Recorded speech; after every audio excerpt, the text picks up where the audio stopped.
തവനൂർ പിടിച്ചെടുക്കുവാനുള്ള നീക്കമാണ് ഇപ്പോൾ കോൺഗ്രസ് നടത്തിക്കൊണ്ടിരിക്കുന്നത്. മാധ്യമപ്രവർത്തകനായ Shri A Sajeevan telephone line ചേരുകയാണ്. ശ്രീ എ സജീവൻ, ഇത്തരമൊരു നീക്കം അത് അവസാനം 2026 സ്ഥാനാർത്ഥി പ്രഖ്യാപനമാകുമ്പോഴേക്കും ഈ പേരിന് തന്നെ മുൻഗണന, അതിലേക്ക് എത്തുവാനുള്ള സാധ്യത താങ്കൾ എത്രത്തോളം കാണുന്നുണ്ട്?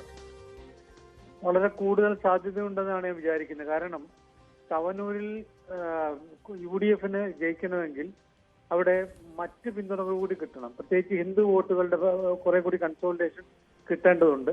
സ്വാഭാവികമായിട്ടും സന്ദീപ് വാര്യർ നേരത്തെ BJP-കാരനായതുകൊണ്ടുള്ള ഒരു ഗുണമുണ്ട്. കാരണം BJP വോട്ടുകളിൽ സന്ദീപ് വാര്യരോട് അടുപ്പമുള്ള ആളുകൾ ഏതാണ്ട് BJP-കാർക്ക് നമുക്ക് അറിയാവുന്ന പോലെ കുറെ പ്രശ്നങ്ങളൊക്കെ ഉള്ളതുകൊണ്ട് അങ്ങനെ ഒരു സ്പ്ലിറ്റ് അതിൽ വരാനുള്ള സാധ്യത കണ്ടുകൊണ്ടായിരിക്കണം UDF ഈ രീതിയിൽ, കോൺഗ്രസ് ഈ രീതിയിലുള്ളൊരു നിലപാടെടുത്തിട്ടുള്ളതെന്ന് ഞാൻ വിചാരിക്കുന്നു. കാരണം അവിടെ സന്ദീപ് വാര്യരാണ് സ്ഥാനാർത്ഥിയെങ്കിൽ സ്വാഭാവികമായിട്ടും ശക്തമായൊരു പോരാട്ടത്തിന്റെ സാധ്യതയുണ്ട്. ഒരു പക്ഷേ ജലീലിന്റെ കാര്യത്തിൽ നമുക്കറിയാവുന്ന പോലെ ജലീലിനെ തോൽപ്പിക്കുക എന്ന് പറയുന്നത് മുസ്ലിം ലീഗിന്റെ ഏറ്റവും വലിയ ആഗ്രഹങ്ങളിലൊന്നാണ്, ഏറ്റവും അവരുടെ താല്പര്യങ്ങളിലൊന്നാണ്. ജലീൽ മാത്രമല്ല, ജലീലിന്റെ ചില നിലപാടുകളോട് LDF-ൽ തന്നെ ചില ആളുകൾക്ക് വിയോജിപ്പുണ്ടായത് നമുക്കറിയാം. അപ്പൊ സ്വാഭാവികമായിട്ടും അവിടെ ആ ഒരു മണ്ഡലം പിടിച്ചെടുക്കാൻ ഇപ്പൊ കിട്ടുന്ന ഒരു അവസരത്തിൽ അവർക്ക് UDF-ന് നിയോഗിക്കാൻ പറ്റുന്ന ഏറ്റവും നല്ല സ്ഥാനാർത്ഥികൾ ഒരാള് സന്ദീപ് വാര്യർ തന്നെയായിരിക്കും. പക്ഷേ സന്ദീപ് വാര്യരെ തൃശ്ശൂരിൽ എവിടെയെങ്കിലും പാലക്കാട് എവിടെയെങ്കിലും അത്തരത്തിലുള്ള കാര്യങ്ങളൊക്കെ നേരത്തെ ഉണ്ടായിരുന്നുവല്ലോ. പക്ഷേ അത് വലിയ റിസ്ക് ആണ് എന്നുള്ള ഒരു ബോധ്യം വന്നിട്ടുണ്ടാവുമില്ലേ? അത് മാത്രമല്ല BJP-യുടെ ഒരു ടാർഗറ്റ് കൂടിയാണ്, സംഘപരിവാറിന്റെ ഒരു ടാർഗറ്റ് കൂടിയാണ് സന്ദീപ് വാര്യർ. അതുകൊണ്ട് അവർക്ക് സ്വാധീനം കൂടുതലുള്ള മണ്ഡലങ്ങളിൽ ബുദ്ധിമുട്ടാണ് സന്ദീപിന് ജയിച്ചു വരിക. പക്ഷേ തവനൂർ അങ്ങനെ കാണേണ്ടതില്ല അല്ലേ? കഴിഞ്ഞ തവണ BDJS ആണ് മത്സരിച്ചത്. BJP അത്ര കാര്യമാക്കി എടുത്തിരിക്കുന്ന ഒരു മണ്ഡലവുമല്ല തവനൂർ. അതും ഒരു ഘടകമായിരിക്കുമല്ലോ. BJP-ക്ക് അത്ര ശക്തമായിട്ടുള്ള വേരോട്ടമുള്ള മണ്ഡലമല്ല തവനൂർ. പക്ഷെ മാത്രമല്ല, അവിടെ ഞാൻ മനസ്സിലാക്കുന്നിടത്തോളം സന്ദീപ് വാര്യർക്ക് കുറച്ചൊക്കെ വോട്ട് പിടിച്ചെടുക്കാൻ, BJP-ക്ക് അനുകൂലമായിട്ടുള്ള ഹിന്ദു വോട്ടുകൾ പിടിച്ചെടുക്കാനുള്ള ഒരു സാധ്യത കൂടിയുണ്ട്.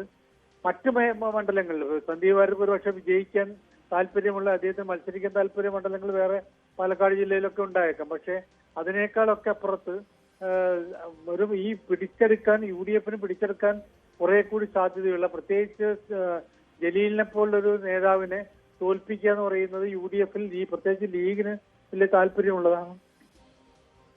സ്വാഭാവികമായിട്ടും അതുകൊണ്ട് തന്നെ ഇവിടെ സന്ദീപ് വാര്യർക്ക് UDF കൊടുക്കുന്ന പരിഗണന എന്ന് പറയുന്നത് ഈ മണ്ഡലം തന്നെയായിരിക്കും. അത് മാത്രമല്ല, കോൺഗ്രസിനേക്കാൾ ലീഗുമായിട്ട് കൂടുതലായിട്ട് സിങ്ക് ചെയ്യുവാനാണ് സന്ദീപ് വാര്യർക്ക് ഇതുവരെ സാധിച്ചിട്ടുള്ളത് അല്ലേ? അങ്ങനെ ഒരു വിലയിരുത്തൽ കൂടിയില്ലേ? തീർച്ചയായിട്ടും സന്ദീപ് വാര്യർ നമ്മൾ പറയാം, അദ്ദേഹം BJP വിട്ടതിന് ശേഷം ആദ്യമായി സന്ദർശിച്ച നേതാക്കന്മാരിൽ പ്രധാനപ്പെട്ട ആൾ പാണക്കാട് തങ്ങളാണ്. പാണക്കാട് സാദിഖ് അലി തങ്ങളെ പാണക്കാട്ടെത്തി സന്ദർശിക്കുകയും ലീഗുകാരുമായിട്ട് വളരെ നല്ല ബന്ധത്തിലേക്ക് വരാൻ അദ്ദേഹം ശ്രമിക്കുകയും ചെയ്യുന്നുണ്ട്. നേരത്തെ അദ്ദേഹം BJP-കാരനായിരിക്കുന്ന സമയത്ത് UDF-നെതിരെയും അല്ലെങ്കിൽ ലീഗിനെതിരെയൊക്കെ അതിരൂക്ഷമായ രൂപത്തിൽ വർഗീയമായിട്ടുള്ള ചില പരാമർശങ്ങളൊക്കെ ശക്തമായിട്ട്, ചില പരാമർശങ്ങൾ കടുത്ത പരാമർശങ്ങളൊക്കെ നടത്തിയിട്ടുള്ള കാര്യം നമുക്കറിയാം. പക്ഷെ അതിനൊക്കെ അദ്ദേഹം ന്യായീകരണം അവിടെ വെച്ച് തന്നെ, പാണക്കാട് വെച്ച് തന്നെ പറയുകയും ചെയ്തു. ഓരോ ഘട്ടങ്ങളിലും ചെയ്തു പോയ തെറ്റുകൾ അത് ഇപ്പോൾ മാറ്റുകയാണെന്നുള്ള രീതിയിലൊക്കെ അദ്ദേഹം പറഞ്ഞതാണ്. മുസ്ലിം ലീഗിനെ സംബന്ധിച്ചിടത്തോളം സന്ദീപ് വാര്യർ അവർക്ക് മുൻ BJP നേതാവ് എന്ന നിലയിൽ അല്ലെങ്കിൽ തങ്ങളുടെ ഒരു കടുത്ത വിമർശകൻ എന്ന നിലയിൽ അനുഭവനായിട്ടുള്ള ആളല്ല. പക്ഷെ എതിർച്ചേരി കൂടി നോക്കണം. ഇപ്പോൾ ജലീലിന്റെ കാര്യത്തിലാണെങ്കിൽ ജലീൽ തെരഞ്ഞെടുപ്പ് രാഷ്ട്രീയത്തിൽ നിന്ന് റിട്ടയർമെന്റ് പ്രഖ്യാപിച്ചയാളാണ്. പക്ഷേ കഴിഞ്ഞ ദിവസങ്ങളിലാണ് തവനൂരിൽ വീണ്ടും മത്സരിക്കുന്നു എന്ന സൂചന നൽകിയത്. CPM-ന് താല്പര്യം ജലീൽ മത്സരിക്കുക എന്നുള്ളതാണ്. മറ്റൊരു രീതിയിൽ തവനൂർ മണ്ഡലം നിലനിർത്തുവാൻ ബുദ്ധിമുട്ടായിരിക്കും എന്ന ബോധ്യത്തിൽ. അപ്പോൾ ജലീലിനെ കുറച്ച് കാണാൻ കഴിയില്ല എന്തായാലും. സന്ദീപ് വാര്യർ അങ്ങനെ ഒരു ഷുവർ ജയിക്കുന്ന ഒരു സ്ഥാനാർത്ഥി എന്നൊന്നും പറയുവാൻ പറ്റുകയില്ല.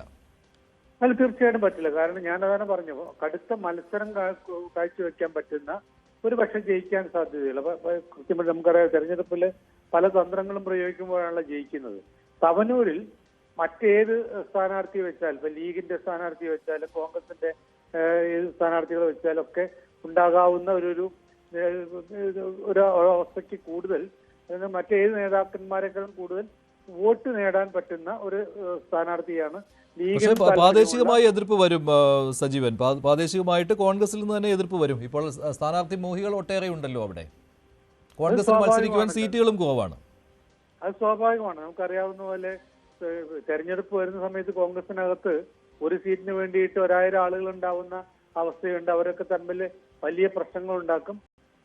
അതുകൊണ്ടൊക്കെയാണ് യു ഡി എഫിൽ പ്രത്യേകിച്ച് കോൺഗ്രസിനൊക്കെ പല സീറ്റുകളും നഷ്ടപ്പെടുന്നത്. ലീഗ് അവരെ സ്ഥാനാർത്ഥിയെ നിശ്ചയിച്ചിട്ട് വലിയ പരിക്കുകളില്ലാതെ മുന്നോട്ടേക്ക് പോകുമ്പോൾ മലബാർ ഏരിയയിൽ പ്രത്യേകിച്ച് കോൺഗ്രസിന് ജയിക്കും. കോഴിക്കോട്ടെന്നവർക്കൊരു സീറ്റ് പോലും നിയമസഭയിലേക്ക് ഇല്ല. അതിന് കാരണം ഇതാണ്, ഈ പ്രശ്നമാണ്. ഒരു സീറ്റിന് വേണ്ടിയിട്ട് 1000 ആളുകൾ പോകുന്ന പ്രശ്നമാണ്. അത്തരം കാര്യങ്ങളൊക്കെ സ്വാഭാവികമായിട്ടും പ്രതീക്ഷിക്കാവുന്നതാണ്. പക്ഷെ എന്നാൽ പോലും നമ്മൾ നിഷ്പക്ഷമായിട്ട് വിലയിരുത്തുമ്പോൾ അവിടെ മറ്റേത് സ്ഥാനാർത്ഥി മോഹികൾ എത്ര പേരുണ്ടായാൽ പോലും ജയിക്കുന്ന സ്ഥാനാർത്ഥി എന്ന രീതിയിൽ നിഷ്പക്ഷമായിട്ട് നമുക്ക് വിലയിരുത്തുമ്പോൾ ജയിക്കുന്ന പറഞ്ഞാൽ ജയിക്കാൻ സാധ്യതയുള്ള സ്ഥാനാർത്ഥി എന്ന നിലയിൽ പരിഗണിക്കാവുന്ന ഒരാള് സന്ദീപ് വാര്യർ തന്നെ ആയിരിക്കും. ശരി ശരി ശ്രീ സജീവൻ. ശരി അനുമോദ്, എന്തായാലും പക്ഷേ ഈ സന്ദീപ് വാര്യരെ സ്ഥാനാർത്ഥിയായിട്ട് തീരുമാനിച്ചാൽ തന്നെ, അങ്ങനെ ഒരു ചർച്ച വന്നാൽ തന്നെ അതിനകത്ത് മറ്റ് പല ഘടകങ്ങളും ഉണ്ടല്ലോ. ഇപ്പോൾ പ്രാദേശികമായിട്ട് കോൺഗ്രസിൽ ഇത്തരത്തിലുള്ള ഒരു എതിർപ്പിന്റെ സ്വരം ഉണ്ടായി കഴിഞ്ഞിട്ടില്ലേ ഇതിനകം തന്നെ? അതാണല്ലോ അജയ് മോഹന്റെയും രോഹിത്തിന്റെയും ഒക്കെ കാര്യങ്ങൾ വരുന്നത്. തീർച്ചയായും ഈ വിഷയത്തിൽ തവനൂർ സീറ്റിന് വേണ്ടി നേതാക്കൾ മുൻപ് തന്നെ ശ്രമങ്ങൾ തുടങ്ങിയിട്ടുണ്ട്. അതുകൊണ്ട് തന്നെയാണ് PT അജയ് മോഹനും M രോഹിതും സിദ്ദിഖ് പന്താവൂരും ഒക്കെ ആ നേതൃത്വത്തിൽ ഇപ്പോൾ തന്നെ സമ്മർദ്ദം ചെലുത്തി തുടങ്ങിയിരിക്കുന്നു. ജില്ലയ്ക്ക് പുറത്തുനിന്ന് ഒരാൾ ഇവിടേക്ക് വരണ്ട എന്നത് പ്രാദേശികമായിട്ടുള്ള കോൺഗ്രസിന്റെ ഒരു നിലപാട് തന്നെയാണ് എന്ന് വേണം മനസ്സിലാക്കുവാൻ. പക്ഷേ ആ ഒരു നിലപാടിനെ മറികടക്കുവാൻ സന്ദീപ് വാര്യർക്ക് കഴിയുമോ എന്ന ചോദ്യം വളരെ പ്രസക്തമാണ്. മാത്രമല്ല PT അജയ് മോഹനെ പാർട്ടിക്ക് അത്ര പെട്ടെന്ന് എഴുതി തള്ളാനാകില്ല. അദ്ദേഹം ആ മേഖലയിൽ സ്വാധീനമുള്ള മുതിർന്ന നേതാവാണ്, ജില്ലയിലെ UDF ചെയർമാനാണ്. അപ്പോൾ സ്വാഭാവികമായിട്ട് അദ്ദേഹത്തിന് കൃത്യമായ ഒരു പ്ലേസ്മെന്റ് കൊടുക്കാതെ സന്ദീപ് വാര്യരെ തവനൂരിലേക്ക് കൊണ്ടുവരിക എന്നത് സ്വാഭാവികമായിട്ടും കോൺഗ്രസിന് വലിയ ബുദ്ധിമുട്ടുള്ള കാര്യം തന്നെയാണ്. അതുപോലെ തന്നെയാണ് M രോഹിതിനെയും സിദ്ദിഖ് പന്താവൂരൊക്കെ പലതവണ തവനൂർ സീറ്റിന് വേണ്ടി പട്ടികയിൽ ഉൾപ്പെട്ട ആളാണ്. അപ്പോൾ പ്രാദേശികമായിട്ട് കോൺഗ്രസിന് അവിടെ കൃത്യമായ വോട്ട് ബാങ്ക് ഉണ്ടെന്ന് കോൺഗ്രസ് അവകാശപ്പെടുമ്പോൾ ലീഗിന്റെ തീരുമാനം കൂടി അവിടെ പ്രധാനപ്പെട്ട ഒന്നായി വരുന്നു എന്നുള്ളതാണ് ഇതിൽ ചിന്തിക്കേണ്ടത്. ലീഗിന് കൂടി അവിടെ സ്വീകാര്യനായ ഒരു സ്ഥാനാർത്ഥിയെ UDF കൊണ്ടുവരാൻ കഴിഞ്ഞാൽ മാത്രമേ ജലീൽ ഇനിയും മത്സരിക്കുമെന്നാണ് സൂചന. ജലീലിന്റെ ആ വിജയക്കുതിപ്പിന് അവിടെ UDF തടയിടാൻ കഴിയുള്ളൂ. നിലവിലെ സാഹചര്യത്തിൽ PT അജയ് മോഹൻ അവകാശപ്പെടുന്നത് താഴെത്തട്ടിൽ കോൺഗ്രസ് UDF പ്രവർത്തകരുമായിട്ട്, പ്രത്യേകിച്ച് മുസ്ലിം ലീഗുമായിട്ട് നല്ല ബന്ധം അവിടെ ഉണ്ടെന്ന് PT അജയ് മോഹൻ അവകാശപ്പെടുന്നുണ്ട്. സന്ദീപ് വാര്യർക്കും അതേ ചില മെറിറ്റുകൾ, ക്വാളിറ്റി അദ്ദേഹവും അവകാശപ്പെടുന്നുണ്ട്. മുസ്ലിം ലീഗിനോട് അനുകൂലിച്ചുകൊണ്ടുള്ള അദ്ദേഹത്തിന്റെ നിലപാടുകളും. ഇപ്പോൾ KP റഹ്മത്തുള്ള മാധ്യമപ്രവർത്തകൻ ടെലിഫോൺ ലൈൻ ചേരുകയാണ്. ശ്രീ റഹ്മത്തുള്ള, സന്ദീപ് വാര്യരെ പരിഗണിക്കുകയാണ് തവനൂർ മണ്ഡലത്തിൽ കോൺഗ്രസ്. നല്ല തീരുമാനമായിരിക്കുമോ? ഏറ്റവും ഉചിതമായ തീരുമാനമായിരിക്കും. കാരണം മുസ്ലിം ലീഗിന്റെയും കോൺഗ്രസിന്റെയും അണികൾ ഒരുപോലെ സന്ദീപ് വാര്യർക്ക് വേണ്ടി രംഗത്ത് വരും എന്നത് ഉറപ്പാണ്. കാരണം സന്ദീപ് വാര്യർ കോൺഗ്രസിലേക്ക് വന്നത് മുതൽ പാണക്കാട് കുടുംബവുമായി പുലർത്തുന്ന നല്ല ബന്ധം നമുക്കറിയാവുന്നതാണ്. മാത്രമല്ല